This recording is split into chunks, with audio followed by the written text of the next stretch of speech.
everyone, welcome back to my channel. My name's Helen and today I am going to do my September wrap up.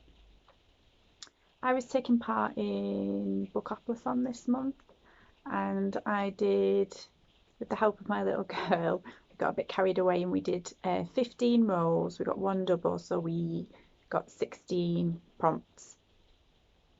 But I didn't succeed in all of them. I'm not being too hard on myself, it was just what I could fit in and that's fine.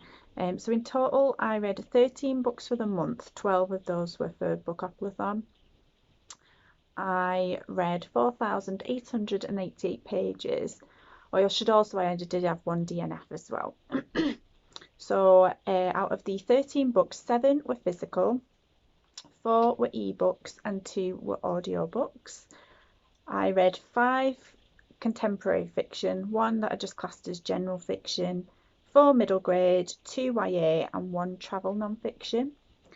And for the star ratings I got 2 5 stars, 7 4 stars, 4 3 stars and then no 2 stars or 1 star. So I did have a really good reading month. There was nothing that I hated there. Like I said, there was 1 DNF. So out of all of those books, 2 were off my TBR, 2 were from NetGalley, 5 were from my library, 2 I had to review, 1 was on Audible and 1 was on Scribd. So they're all my stats. I forgot to do stats last time and I thought, you know what, I've got it all there, so I might as well. So that was that. So I'll go through them in the order that I read them and tell you which prompts they were for. Some of them swapped, I believe, as well, so I'll have a look at that. Sorry if I look down, it's just I've got notes everywhere for everything. So the first one that I read was Take a Hint, Danny Brown by Talia Hibbert. I'd already read, what's it called? Get a Life, Chloe Brown, yeah. And really enjoyed that one, but they're just a bit smutty for me and there's nothing wrong with that. Like I said in my vlog when I was talking about this, there's nothing wrong with that if that's what you're into, but I'm just not really. So I'm not a prude, but I just wasn't up for it really. But did love it, love both the characters. I thought it was so lovely when, oh gosh, what's his name, I forgot. Zaf, that's it. When there's one point when he's sat in an auditorium waiting for Danny to do an important talk that she's involved in, and he just snaps at this other person who's trying to distract him from paying attention to her, and it was so lovely. It's a fake dating trope, and you can imagine where that goes to. But yeah, it was just, he is a lovely character, he's a real gentleman, and yeah, just really enjoyed it. But I give it 3 stars. So yeah, give it a go, especially if you like a lot of sex in your books. then go for it, because yeah, it was a really good read, and I do want to read the next one. I think the next one's Eve Brown, so yeah, definitely want to give that a go. So that was that one. The next one that I read, yeah, so this is the start of the Bookoplathon ones now. So I read The Mummy Bloggers, which was for the prompt my most recent purchase. So this is basically about, like it says, 3 mummy bloggers, Elle, Liesl and Abby. And this basically is just the competition between these 3 women. They all live in Australia and they're all aiming for the same award, like a blogger award. And it just highlights how good social media can be, but the negative side as well, like the lengths people will go to, and it really shines a light on the highlight reel of people just going on and just showing all the good parts or covering up what's really happening. I thought this was going to be a really light read. I think I included that in my vlog to say, oh, I need a light read at this time. It's really not. It's a little bit dark in places, and it's actually the partners of the bloggers that I feel sorry for, because it becomes a bit of an obsession with them, and it takes the toll on them. So yeah, really enjoyed it. Give it 4 stars. Definitely want to give it a go. The next one I read was Tilly and the Book Wanderer's Map of Stories. I got this on NetGalley. it's a middle grade. It's the third one in a series. I can't say too much about it because it'd give away if you haven't read some of the other stories. This was for the prompt. Let me find it. Oh yeah, I just had to pick a middle grade, so that was the role that I'd landed on. So Tilly's back with her friend Oscar. Her grandparents make an appearance. I won't mention any other characters because that'll affect the story and things. But yeah, I enjoyed it. I give it 3 stars. I think I give the other. Is this the second or third? Oh, this is the third. I give those 3 stars as well. I think they're nice, they're cute, but there's just something missing for them to get up to the high stars for me. I think they're just sometimes a bit too nice in places, or they get the round up, like everything gets sorted out too quickly for my liking. But they're well written. I definitely want to read some more. I watched the interview with Gav on How to Turn Your Gavin's channel. I'll link it below, of him talking with Anna James, the author, and they're talking about a book deal coming out with another 3 books, but it's a different character from the stories. But she couldn't say much about it because all the contracts and things are still going through. So that sounded really good. I'll definitely give another one a go. The next book I read was Jackpot, which is a YA book, and I read that for a book set in the present, and it was basically about a girl. I'll link any pictures of the books that I haven't got at the minute because that one I took back to the library. Basically about a girl who works in a petrol station, and she sells a lottery ticket, and then she finds out that it won, and she tries to chase down the old lady that she believed bought it.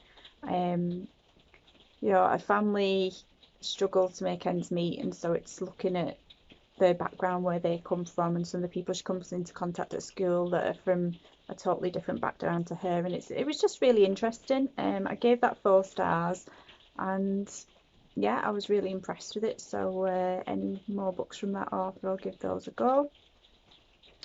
The next one was The Broken Heart's Honeymoon. I read that for the Prom Reader standalone. If you are interested in going to Japan at all, or you have been there, this is a great book for that. It's basically about a girl who has a breakup and goes on a honeymoon on her own, and her experiences. There's a lot of times where she's on her own and she's finding herself, and she befriends another traveller, and it's about their relationship as well. I really enjoyed it. I'm not a big traveller, as you know. I'm scared of flying, but it did make me consider Japan as a place to go because it just sounded so lovely. So yeah, it's a romance. It's really lovely, and I gave that 4 stars. The next book I read that I've talked about a few times on vlogs and things is In Search of Mary. This was, I think, a reader 5-star prediction. Yeah, it was, and I was really disappointed with it. I give it 3 stars. It's a travel non-fiction. It was focusing quite a bit on feminism as well, because Mary Wollstonecraft, who it's about, wrote a lot of books on feminism. This woman is basically following in her footsteps of this journey that she took, and looking into her history and things she encountered on her journey. And like I said at the time, it was just very confused, and partway through I thought this is more about the woman herself who wrote it, than it is about Mary Wollstonecraft. So I gave it 3 stars. I did find parts of it interesting. There was a section, and I've took it on my phone, but I can't read it now, but it's about how Beatrix Potter came up with some kind of science, something important in science, and nobody took her word for it. And then later on, I think it was a man was credited for it, and it kind of says in the book, like, the loss was literature's game. But when I read it, I was so shocked. So if I can put a picture of the section of the book that it says, I will do, because I thought that's terrible, and I'm all for women and strong women. So yeah, I wasn't happy with that. But yeah, I was a bit disappointed with the book, really. It could have been done better, I think.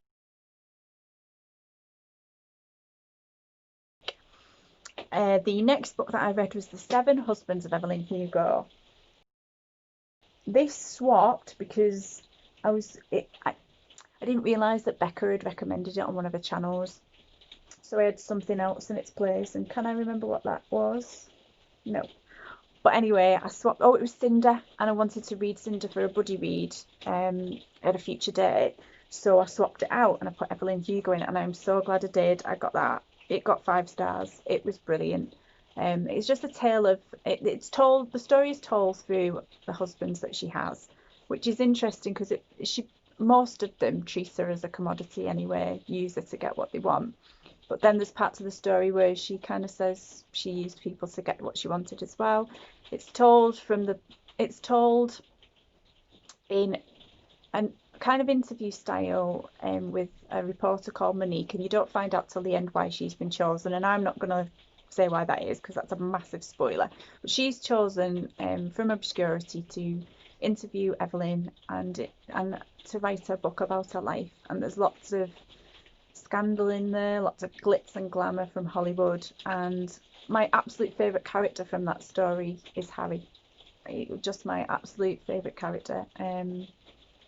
And yeah, I could probably rate all the husbands of who I liked and who I didn't. Harry's up there, the bottom is Don, and I can't remember the name of some of the others, but yeah, and Robert's up the top as well, like Robert as well, and Celia's a major character to mention as well. She was amazing. So if you've been toying with the idea and you've heard a lot about it on BookTube, give that book a go because it's tremendous. I have got Daisy Jones and the Six on my pile ready to read. That was one of the ones that was in my poll for my October TBR. Yeah, the poll for this one, is it? I don't know where I'm up to with polls and everything, but I'm sure it is, but I don't think that one's going to win. It's in between,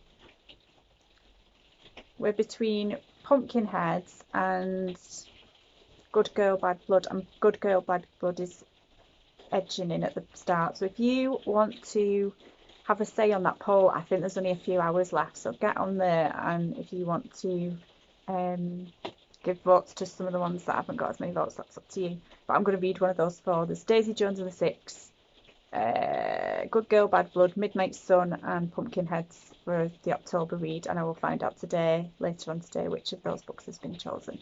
So yeah, Seven Husbands of Evelyn Hugo by Taylor Jenkins Reid. Amazing, give it 5 stars. Talked about that one for a while, didn't I? The next one I read was called This Time Next Year. I gave it 4 stars. That was read for... Oh, I can't find it. Why is it not on my list? Oh yeah, it's another standalone. I've landed on that twice. It's basically a book about a girl who was born on a certain day at the same time as a boy who was born on the same day, but a minute later, and there was a competition that they could win money for who was born first on this particular year. And it's them meeting up 30 years later at a party and how their relationship develops and all the history of between the mums when they're in the hospital at the same time and things. Yeah, like I said, 4 stars, really enjoyed it, well worth giving it a go. The next book I read was Angus Thongs and Full Frontal Snogging. This was for Rebecca Rack. Oh, I liked it. I liked it so much. And I know some people have got issues with it because they've said it's not dated well and you can't get away with some of the stuff that's mentioned in it. But I always try and read these books as if, sorry, I'm a bit chilly, I'm in my conservatory and it's raining. I was trying to read these books as if it was at that time and as if I was the audience for this. This is a YA, I believe. I just found it really funny. I think it helps that I listened to the audiobook, and this is the one audiobook, well, not the one, but it's one of the audiobooks that I could really focus on because it was short. But it was really funny. The author, Louise Renison, reads it, but she reminds me so much of Jenny Eclair, and I think Jenny Eclair is hilarious. There was just points in it. At one point she said, the character in it said a baby sister was using sanitary towels as hammocks for dolls, and that just made me howl laughing. It made me laugh when they were talking about the hats that they had to wear for school, these berries, and they were all rolling them up as sausages on the back of the head so they'd take up the least amount of space and couldn't be seen from the front. I'm trying to think if there's anything else that stood out. Again, I made these notes on my phone and I'm taping on my phone, so I can't let you see them, but it's just all those things that young people go through when they're noticing the opposite sex for the first time, and you know, all the thing of first kisses and, oh, does she like me, does he like me? It just took me back to that time. Not that I was very shy, so I wasn't really interested in boys, but it just made me laugh out loud at points. And so I think I give it, oh no, I give it 4 stars. I didn't quite give it 5. But I definitely want to carry on with that series. I know Becca enjoys them, and she's been going through them again from, you know, when it's like a nostalgia thing from when she was younger. So yeah, thanks for that, Becca, because I really enjoyed that. Yeah, the next one I read was The Great Escape. That was for Read a Book with Water on the cover. It's basically, there's a picture of the beach and you can see the sea. And this is basically, it's a similar premise to the Broken Hearts Honeymoon.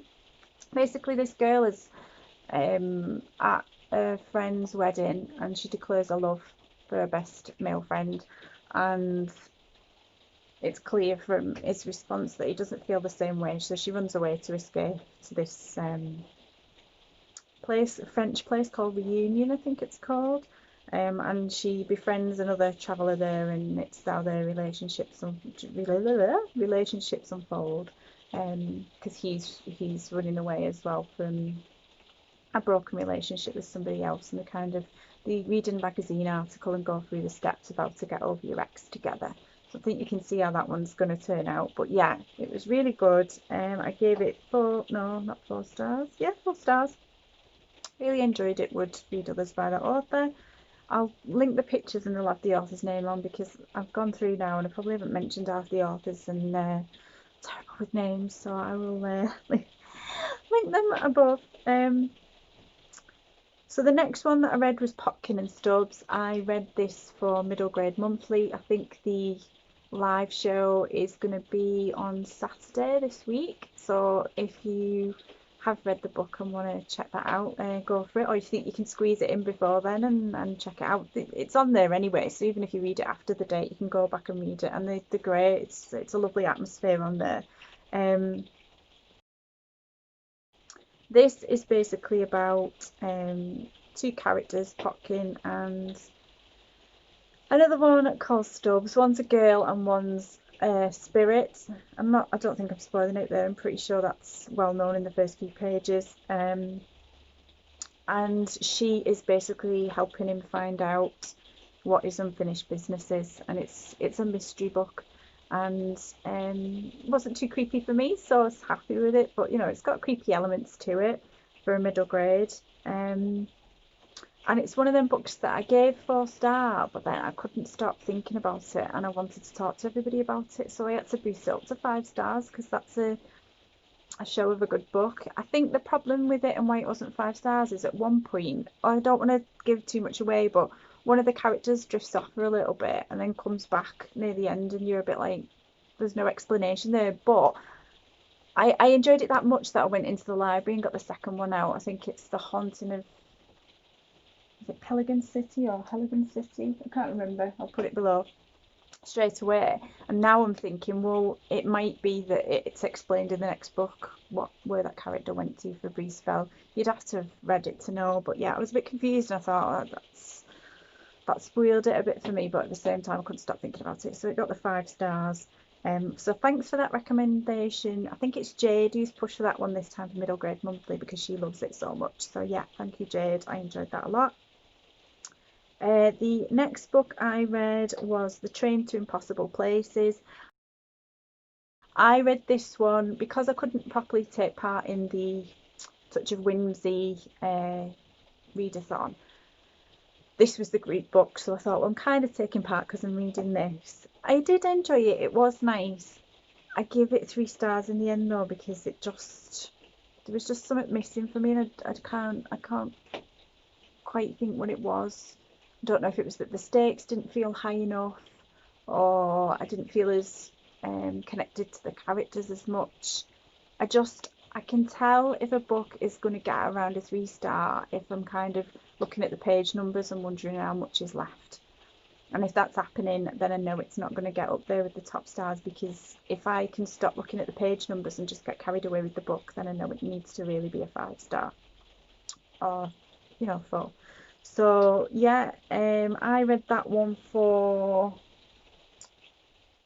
foiled cover. The tracks on the cover were foiled. So yeah, it was very nice. I would read something by that author again, P.G. Bell, that is. I know they've got a live showing with him online. So yeah, I'm going to be intrigued to watch that. I'm always interested when people do live showings with authors, because you're always going to get some people who give it 5 stars, and that's wonderful. But if somebody, for example, gave it 2 or 1 star, as the host of one of those shows, and people are putting that out, how do you, because that's the author's work, they put a lot of time into it. You've got no control over how people feel about it. And maybe some authors are just very relaxed and know it's not for everybody, but I don't know, it's great if you like the book, but if not many people did, that's hard, isn't it? But like I said, this was very nice, and I haven't got a bad thing to say about it. It's just, it wasn't really good, it wasn't bad at all, it was just an okay book. So yeah, that's that one. And then the last one that I read, which I just finished this morning, was Escape to Aurora, which is the Frost Heart 2, I think I said 3 before, but Frost Heart 2 book by Jamie Littler. Don't want to say too much about it because I don't want to spoil anything from the first book, but it's basically about a character called Ash, who lives in a stronghold originally lived in a stronghold called Fera.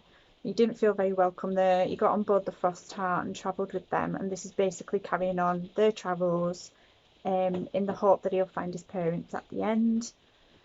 And so it's all those, and then they're coming across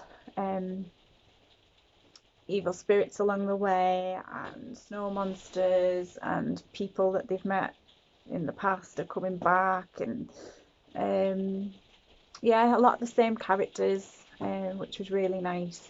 But the ending to that book, that was the one where I thought, should I give it a 5? Because the ending was just like, oh, and I just didn't want it to finish. I wanted to find what happens. And now I'm thinking, I've just read it. It comes out tomorrow. I've read it as a NetGalley arc, so I know that next book might not even be written yet, or just in the early workings. So I can't read anymore for maybe a year. And when I first started reading this book, I thought, oh, I'm not sure I'm going to get into this, because it'd been a year since I'd read the last one, and then I was just hooked again. So this one's thanks to Gav, because he absolutely adores Jamie Littler and the Frost Heart books. So yeah, but yeah, I might change it to 5-star in a couple of days if I can't stop thinking about it. But that ending was just, and I can't say anything because it'll spoil stuff. So yeah, so there you go. I had a really good reading month. Like I say, 2 5-stars, which were Potkin and Stubbs and Evelyn Hugo, and I'm teetering with Frost Heart 2.